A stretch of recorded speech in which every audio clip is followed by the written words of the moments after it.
Hey, Nation, dog days of summer back with there, or actually welcoming Danny Brown. Hello. Hi, Danny in Austin, Texas. Hi, good afternoon, everybody.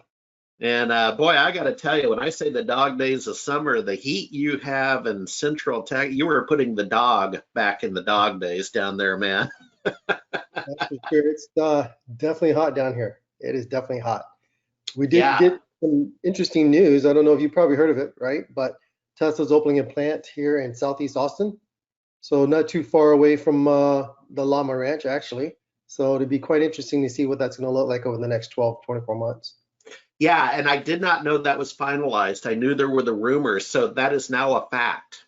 That's correct. Yeah, the Governor Abbott and Elon Musk signed an agreement, so Okay. it's going to happen. Well, I better hurry and buy some more property because the it's going to go up. It That's is. It is indeed. that's pretty cool, though. Well, today we're having you wear the IAMCP hat, the Trade Association for Microsoft Partners. You direct. Well, in your own words, what is your role? Then I want to talk about Microsoft Inspire. Thanks for asking. I actually wear multiple hats at IAMCP. So I am the chapter president for Austin, Texas. I'm also on the US board for the International Association of Microsoft Channel Partners, where it's our goal to help our partners understand Microsoft's direction and to make sure that they are set up to be able to grow their business the right way and the proper way, and to make sure that Microsoft recognizes their business growth. And in fact, at Microsoft Inspire this year, Gabriela Schuster, who is the channel chief, actually sat down with 10 IMCP partners. So we had a chance to tell the partner community that we're going to set up a one-on-one with Gabriela and go ahead and put in your partner name and your information, and we'll go ahead and hold a raffle. And so 10 partners had a chance to speak with her during Inspire, which is pretty amazing. Yeah, yeah. So yeah, let's use this month to talk about the event. So as you know, I called you to just check off on a couple of conversation items the other day.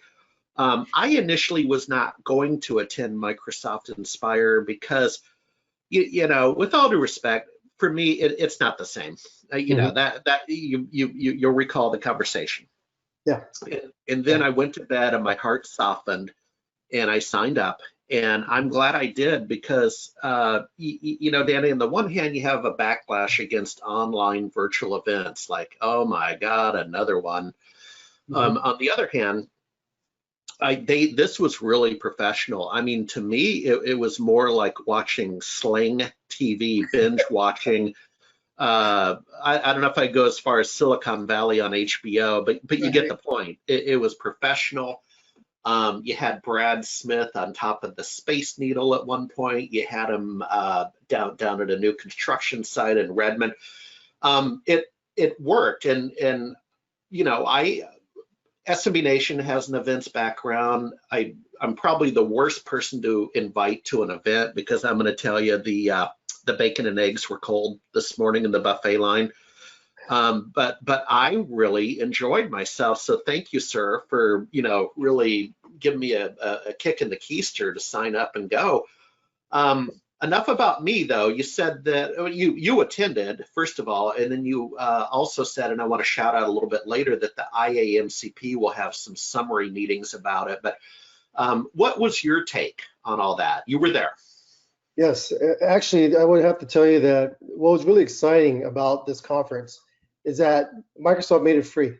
So for partners each year who didn't want to spend the $2,800 or Oh, I know. $2,500, whatever, to go to the conference, they actually had a chance to listen in on the sessions that are taught by industry experts as well as the Microsoft figureheads for each of those particular product lines. I thought that was phenomenal. And they also had a Q&A session that was sent out a Microsoft Teams invite. You can actually go in and type in your questions, and they would actually address the questions live, which was pretty awesome.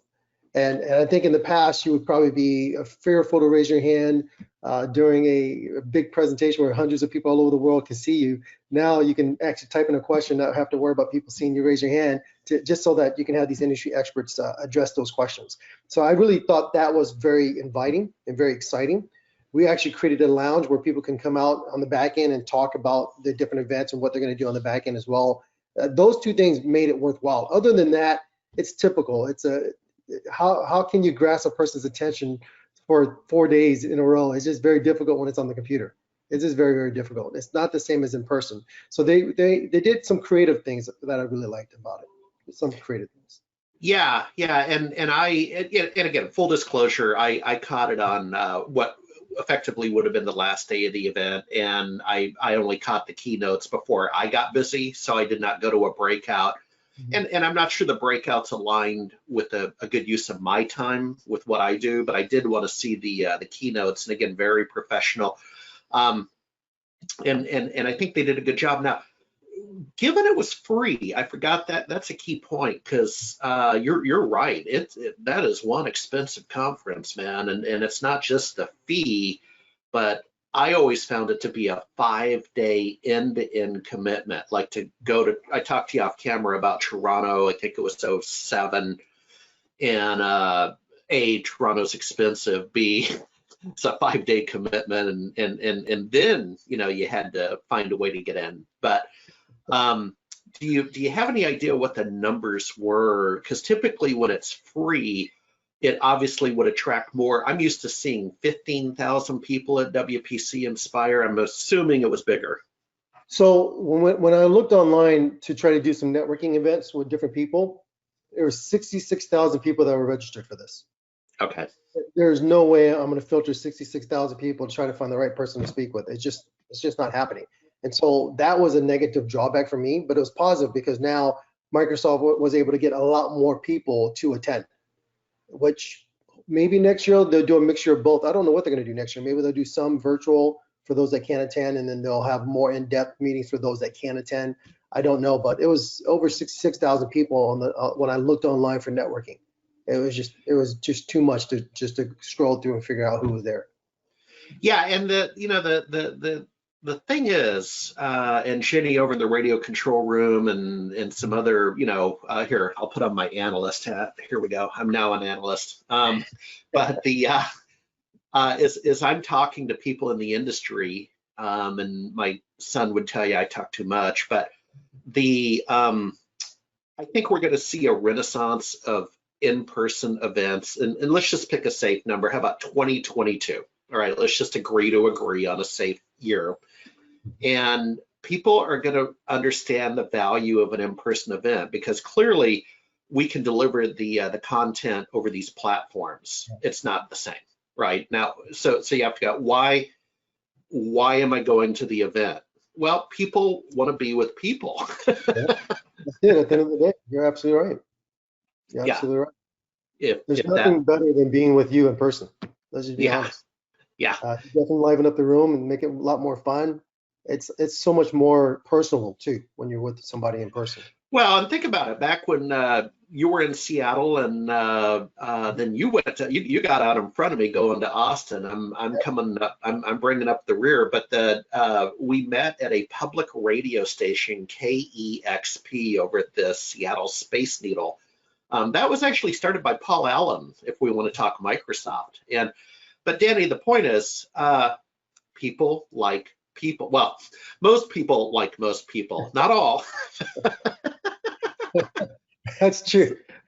So, hey, shout out to IAMCP. I don't want the opportunity to pass. I've joined the Austin chapter, and I hope to be a better citizen once we get through all this nonsense and have the monthly meetings and that kind of thing. But talk to me about the review that the IAMCP chapters are going to do about Inspire, because to me that's a value add. I think I paid $250 for my annual membership. That's fine. That's a value add. What's going on with the review? So what we're going to do in the review, and each region is doing a review. For example, SoCal is doing their review. In SoCal, you have 3 chapters in SoCal. In our TOLA region, we have actually 7 chapters. So we're actually going to be doing a summary. There are going to be some professionals who own their own MSP, for example, and they can't afford to spend 4 days in a row listening to every single session. So what we're doing is we're providing a recap and a summary for every session that we believe is important for that business owner, for that business leader. There was a session on diversity and inclusion. What is Microsoft game plan? Why is this very important to them? How much money are they investing in it? We're going to talk about the strategies to grow the cloud business. So they actually had a marketing class where they put together a whole marketing aspect of how to grow your practice. And they actually spoke about the fact that 89% of CIOs are going to invest more into the public cloud. And so that's quite phenomenal. Now that we know that's happening, what are we going to do about it? So this whole review, and it's going to be a one-day review that we're going to do. We're going to provide step-by-step what took place, what happened, why do we think this is important to you? And we do this summary every single year, right after Inspire. Okay.